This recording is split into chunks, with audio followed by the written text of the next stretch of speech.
Playing as a center back is one of the toughest positions on the field. You have more responsibility than anybody else on the field. All it takes is actually one mistake to change the way the entire game goes. As a center back, you'll need to know who to hold, where to stand on the field, where you should be making run to, or which players to really cover.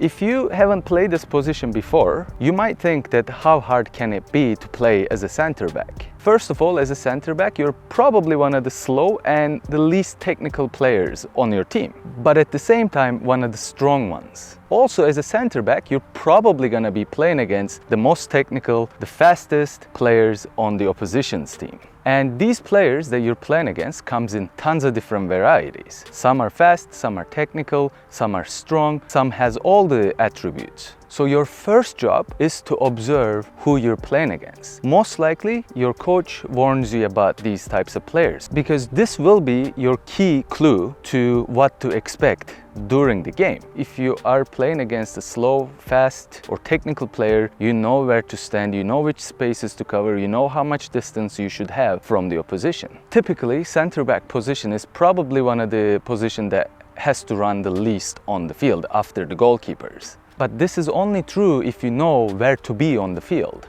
As a center back, you need to be one of those players on the field that the opposition is scared of. This is with your physicality or your aggression towards the ball and towards the urge of winning the ball. Positionally, you are obviously the last one in the back, just before the goalkeeper. You also have a partner beside you that plays alongside you who does the exactly same things. But if you're on the right center back, let's say, you probably have the right foot and the opposite for the other side. And most likely, the two center backs are chosen, one being faster, one being a little slower, but physically stronger. Typically, with a formation 4 players in the back, you are staying on your position until you see your fullbacks overlapping your winger. And this is the same if you're playing left center back or right center back. And this is when your job gets very important because you need to know when to go to cover up that space that your fullback left. You don't really want to go all the way to the fullback. You want to hold right in between your fullback and your center back position.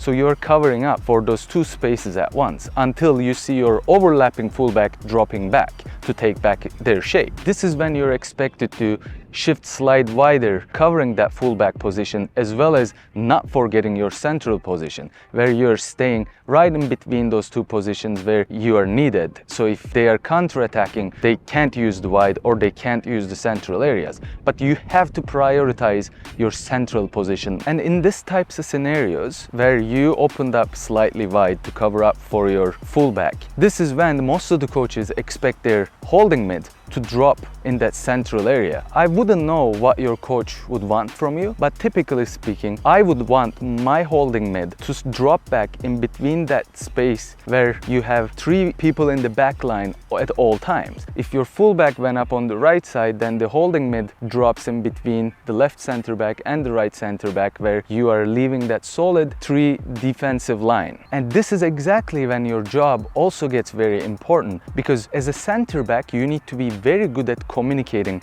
with your holding midfielder to drop back, because if they're not doing it naturally, you're gonna have to scream your guts out to bring that player central area, so you have that 3 flat line of defense. Let's say your coach doesn't want your holding mid to drop back, keep it 3, but they still want your fullback to overlap. But in this case, most likely only one of your fullback will be overlapping. So then the other fullback drops back, and then the, let's say, left center back shifts more central, where you open up towards your fullback and you still have that 3-player back line. And trust me, most of the time during the games, this is not managed by your coaches. So it becomes your job to actually orchestrate all this stuff. And this is one of the main reasons the center backs are chosen by experience and how much they know the game. Not just their defensive skills, but how they communicate with the team. So this becomes the key part of actually becoming a successful center back. Because not only you have to know all this, but at the same time, you have to know how to manage your teammates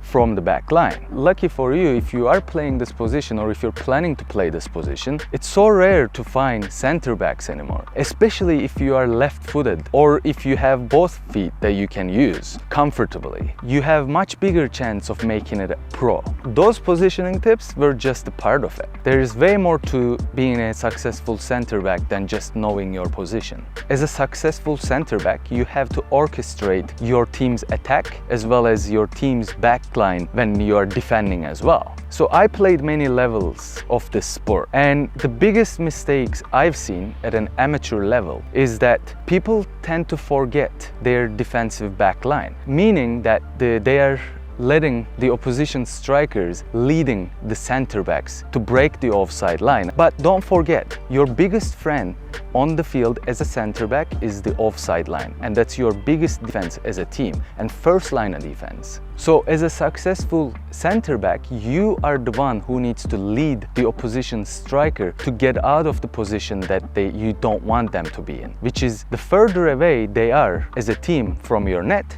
is the safer your net is. So this is why you need to bring up that line as far as you can, so you're keeping the opposition as far away from your own net as possible. Because the opposition striker's goal is to stretch the offside line as close as possible towards your net, so they can use all that space to receive the ball or invite their entire teammates over. And you have to communicate with all your teammates, with your fullbacks, with your holding mids or your other center back partner, that nobody breaks this line at any cost during the game. Let's also talk about how to position yourself to defend as a center back, because this is also one of the key parts to becoming a very successful center back. Your biggest role on the field as a center back is obviously to win the ball from the opposition when they're coming for dangerous attacks. But how do you learn this and how do you know this on the field? Well, first of all, the most important one is being your stance. You have to have interchangeable stance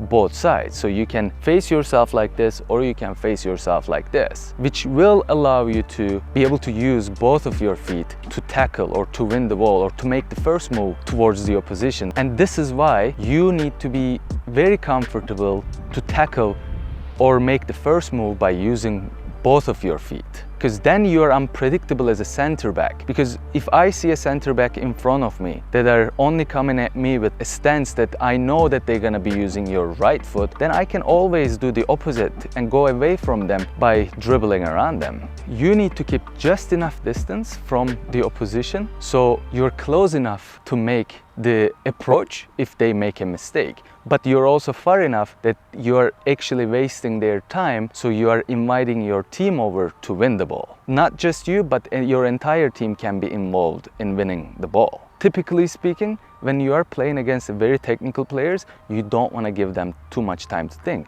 This is when you actually approach them really close and you are putting too much pressure on where they are not thinking very comfortably. But if you're playing against faster players, then you want to keep that distance, because most likely they are faster than you and they can go around you. And this is when you want to waste as much time as possible to bring most of your teammates over to actually help you tackle to that player. If you actually want me to make more detailed video about how to defend as a center back, more this defending role rather than positioning, just write down in the comments. If you also disagree with something, you can also write down in the comments, or if you want to give me suggestions, I'll take all that suggestions as well.